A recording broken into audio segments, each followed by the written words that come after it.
여러분, 거울 앞에 서본 적 있으시죠? 오늘 아침에도 거울 보고 오셨을 겁니다.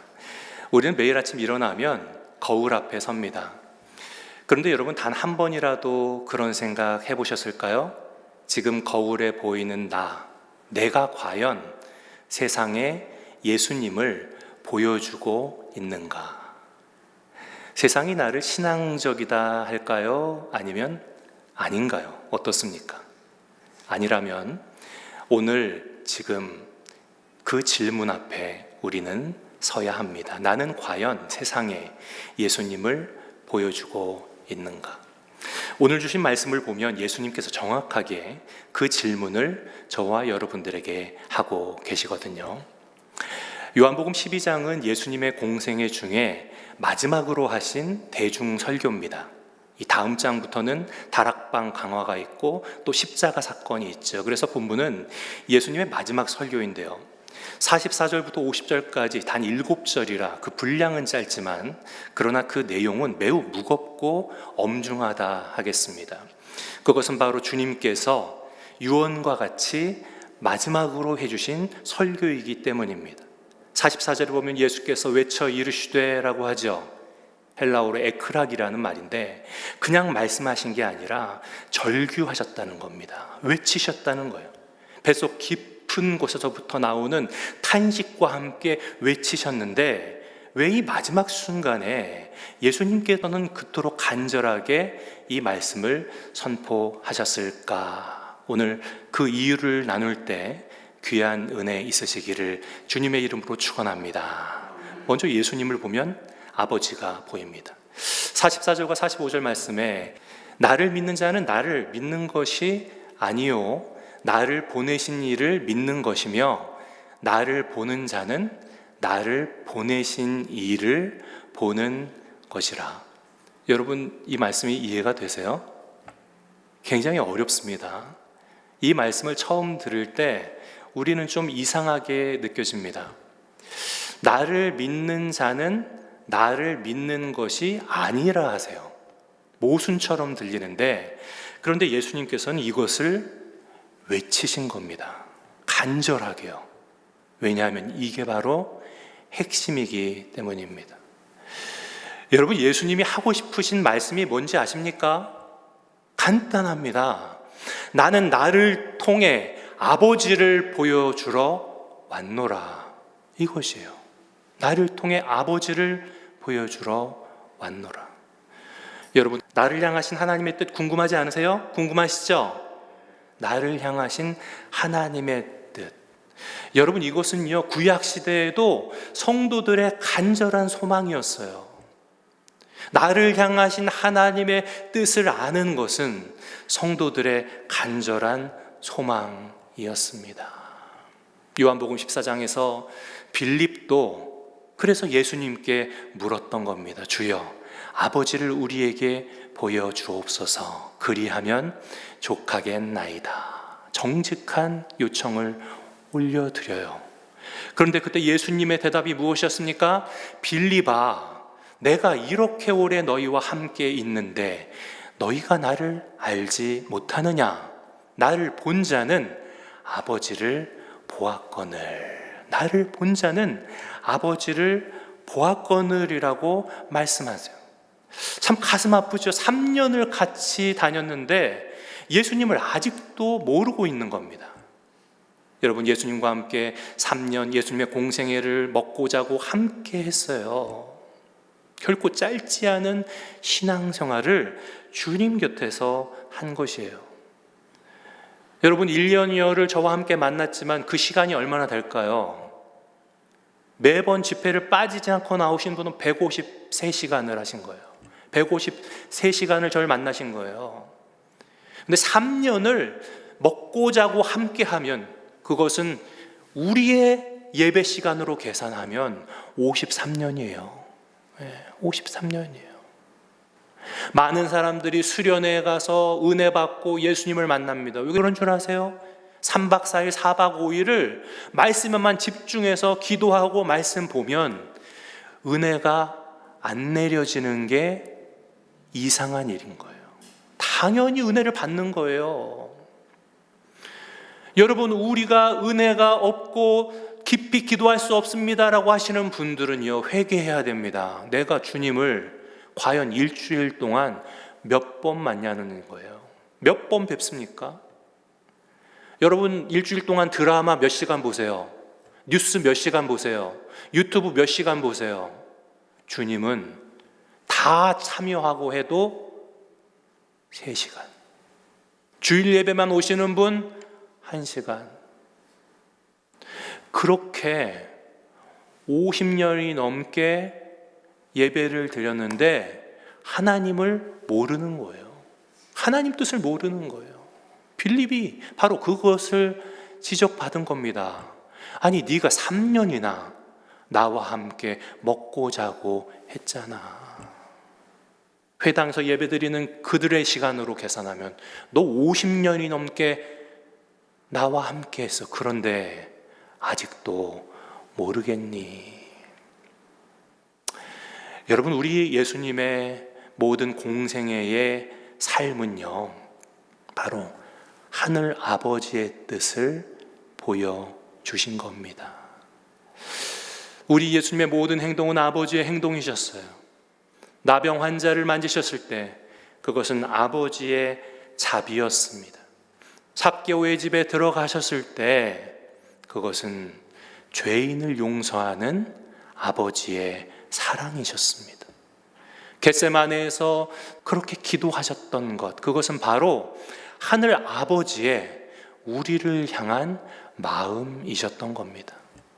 예수님은 투명하게 아버지가 보이도록 우리에게 보여주셨습니다. 그것이 바로 성육신의 본질이었던 겁니다.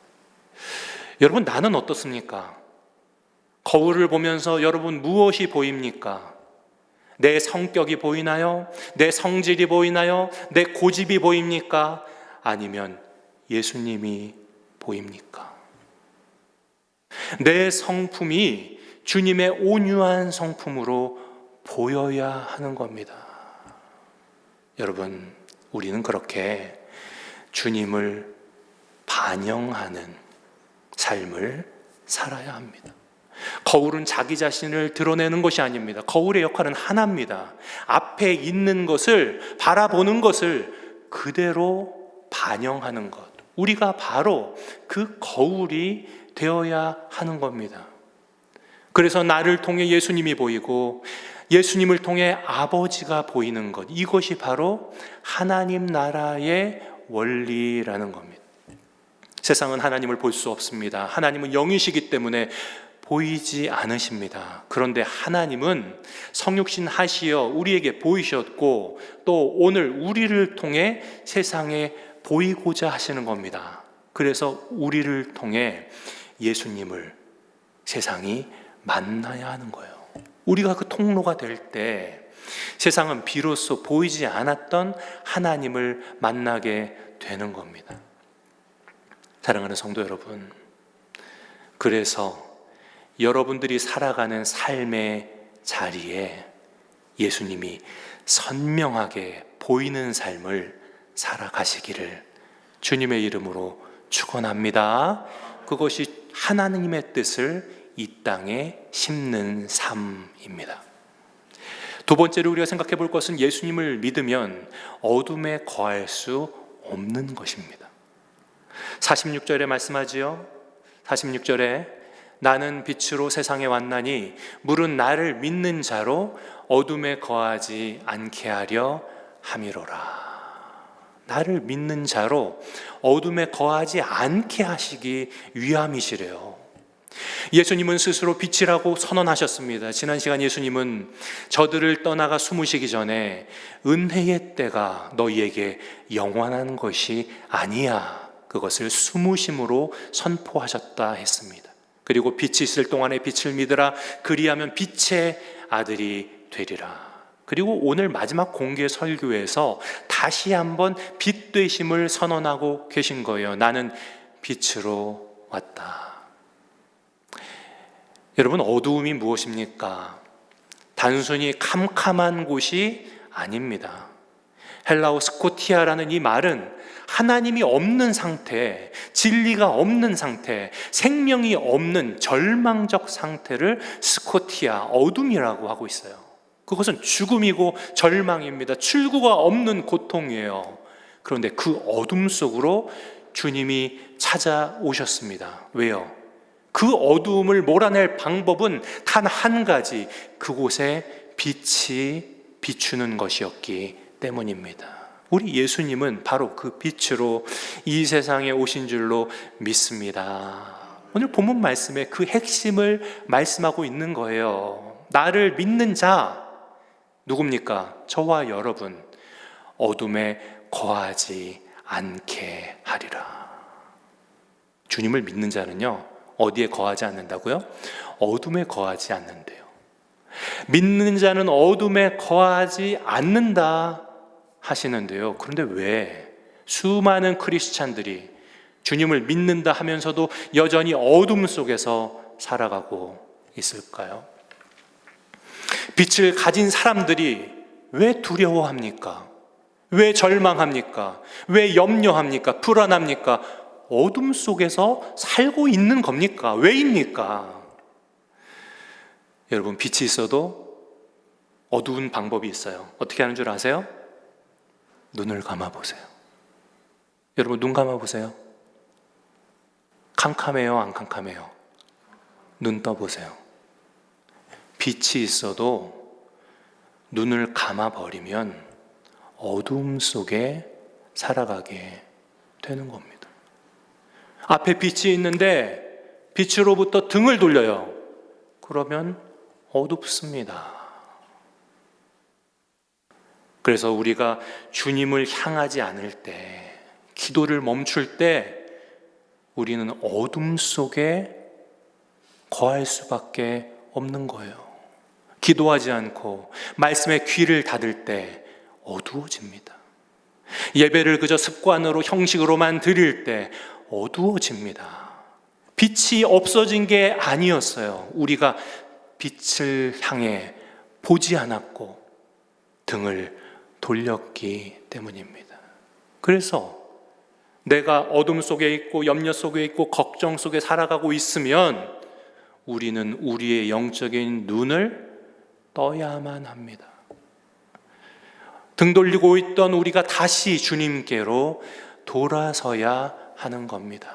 그래서 빛을 향할 때 그 빛을 받으면 모든 것들, 염려와 걱정, 어두움은 사라지게 되는 줄로 믿습니다. 여러분, 그렇게 빛의 자녀로 사시라는 거예요. 여러분 한 성도의 삶이 바뀌면 가정에 빛이 임하여 가정이 바뀝니다. 그 가정이 바뀌면 그 동네가 바뀝니다. 이렇게 빛은 퍼져나가게 되는 것이며 하나님의 나라는 확장되는 겁니다. 예배처소인 이곳에서, 예루살렘에서 유대로, 그리고 사마리아로, 또 땅끝까지 빛이 확장되고 하나님의 다스리심 통치가 확장되는 하나님 나라의 그 확장을 저와 여러분들은 한 가지로 할 수 있어요. 그것이 뭐예요? 빛을 향해 내 눈을 뜨는 것이며 등 돌렸던 나의 모습을 다시 방향을 주님께로 고정하는 것인 줄로 믿습니다. 빛을 바라볼 때 내 모든 어두움들은 쫓겨나게 되는 줄로 믿습니다. 빛의 자녀로 사십시오. 그것이 사명입니다. 마지막으로 주님의 말씀이 영생이다라고 말씀하고 계십니다. 47절부터 50절까지의 말씀이죠. 사람이 내 말을 듣고 지키지 아니할지라도 내가 그를 심판하지 아니하노라. 48절 말씀, 나를 저버리고 내 말을 받지 아니하는 자를 심판할 이가 있으니 곧 내가 한 그 말이 마지막 날에 그를 심판하리라. 50절입니다. 나는 그의 명령이 영생인 줄 아노라. 여러분, 예수님 말씀하시기를 내가 온 것은 세상을 심판하려 함이 아니요 세상을 구원하려 함이로라. 할렐루야. 이것이 복음의 핵심입니다. 예수님은 우리를 정죄하러 오신 것이 아닙니다. 우리를 살려내려 오셨습니다. 그런데 여러분 주목하십시오. 48절에 보면 나를 저버리고 내 말을 받지 아니하는 자를 심판할 이가 있으니 곧 내가 한 그 말이 마지막 날에 그를 심판하리라. 심판이 없다는 게 아니죠. 무엇으로 심판받는다고요? 내가 한 그 말이, 주님의 말씀. 그러니까 여러분, 마지막 심판의 기준은요, 바로 말씀이라는 겁니다. 내가 예배드리면서 성경 읽으면서 들었던 말씀, 우리가 이미 알고 있는 그 말씀이 성도들의 마지막 날의 기준이 되는 겁니다. 무슨 뜻입니까? 말씀을 들어 알고도 행치 않은 것에 대한 책임이 있는 겁니다. 여러분, 이것은 두려운 말씀임과 동시에 소망의 말씀입니다. 왜냐하면 50절에 예수님께서 다시 이렇게 강조하고 계시잖아요. 나는 그의 명령이 영생인 줄 아노라. 여러분, 주님의 말씀을 대할 때 여러분의 자세는 어떻습니까? 주님의 말씀은 정보가 아닙니다. 지식이 아니에요. 공부만 해서 되는 게 아니에요. 주님의 말씀은 생명이요 영생인 줄로 믿습니다. 그래서 말씀 우리가 들을 때 우리는 순종해야 해요. 듣기만 해서는 안 됩니다. 성경이 모든 데서 이 사실을 증명하고 있는 거예요. 나만 장군이 말씀을 들었는데 의심했어요. 하지만 요단강에 7번 몸을 담그는 행동을 했을 때 깨끗함을 받았던 겁니다. 여러분, 베드로가 정말 어부로서 자기 노련한 어부잖아요. 근데 이해도 안 되는 말씀을 해요. 새벽에 깊은 데로 그물을 내리래요. 그런데 순종하여 그물을 내렸을 때 만선의 기적이 있었어요. 여러분, 순종은요, 이론이 아니라 순종은 성도들이 지켜내야 할 생명입니다. 그런데 말씀을 듣고도 순종하지 않아요. 말씀을 튕겨내요. 말씀을 흘려보내요. 그게 반복이 되면 안 된다. 우리 말씀 나눴잖아요. 예수님께서 순종을 설명하십니다. 49절에 그렇게 말씀하시지요. 내가 자의로 말하는 것이 아니요 나를 보내신 아버지께서 이것은 친히 명령하여 주신 것이다 라는 말씀이에요. 여러분, 주님께서 우리에게 본보여 주신 믿음은 내 생각과 감정보다 아버지의 말씀을 앞에 두시는 본을 보여주신 겁니다. 십자가도 그 순종의 결과였어요. 여러분, 우리는 어떻습니까? 말씀을 들을 때는 그것을 감동적으로 받아들일 때가 있습니다. 그래서 아멘도 할 때가 있습니다. 그런데 예배당 문을 나가는 순간 잊어버려요. 그리고 다음 주에 또 옵니다. 또 감동받습니다. 아멘합니다. 그런데 말씀대로 살지는 않는 거예요. 그게 순종이라고요? 불순종이라고요? 불순종이에요. 심지어 들었기 때문에, 알았기 때문에 그 책임은 더욱더 막중한 것입니다. 여러분, 불순종이 반복이 되면 어떻게 돼요? 우리의 신앙이 감정 따라 흔들리는, 세상도 감정 따라 흔들리잖아요. 신앙생활도 똑같아요. 감정 따라 흔들려요. 언제는 은혜로 왔다 생각하고 언제는 절망 속에, 어두움 속에 살아갑니다. 이 반복은 결국 우리의 영성을 굳어지게 만들어 말씀이 이후로 뿌리내리지 못하는 묵은 땅이 되게 한다 했습니다. 여러분, 그래서는 안 돼요. 말씀은요, 살아내야 하는 겁니다. 오늘 들은 말씀은 오늘 예배당 문을 나서면서부터 살아내야 할 책임이 있는 겁니다. 우리 주님께서 심판날에 우리에게 그것을 물으실 것이다 말씀하고 계신 거예요. 여러분, 말씀을 살아내세요. 여러분들의 배우자를 향해서 말씀대로 살아내세요.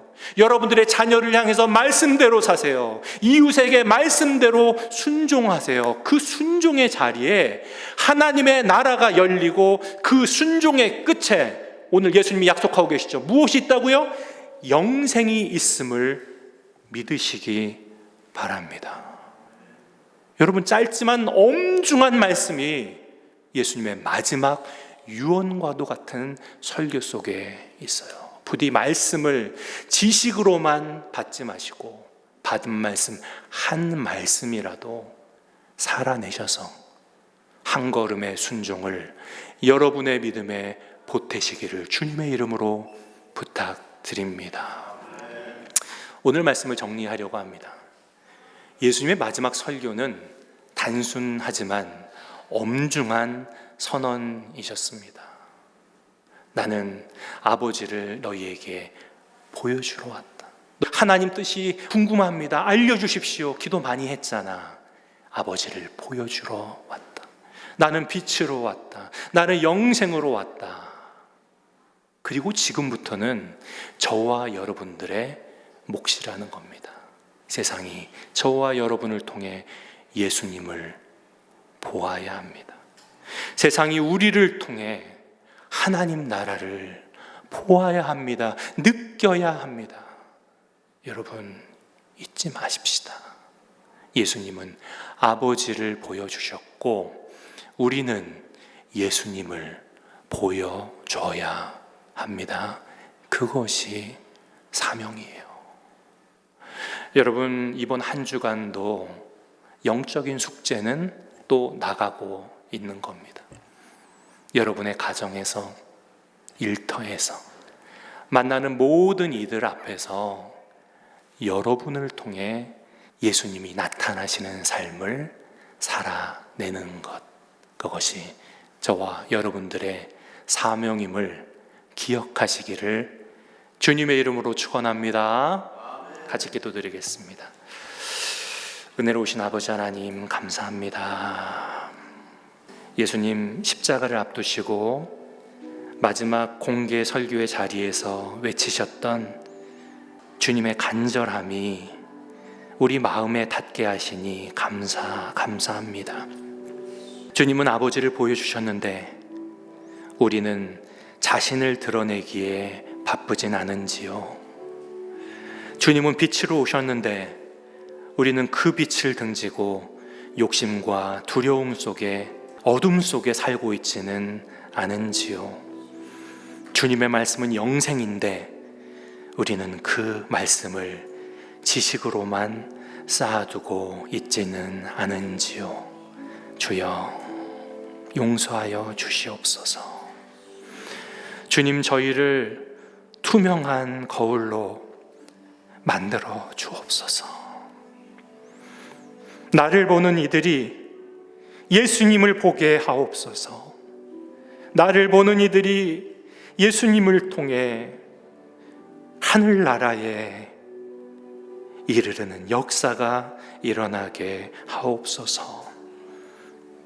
나의 일상 속 작은 순종들이 쌓여 하나님 나라가 이 땅에 임하는 축복의 통로된 삶이 되게 하옵소서.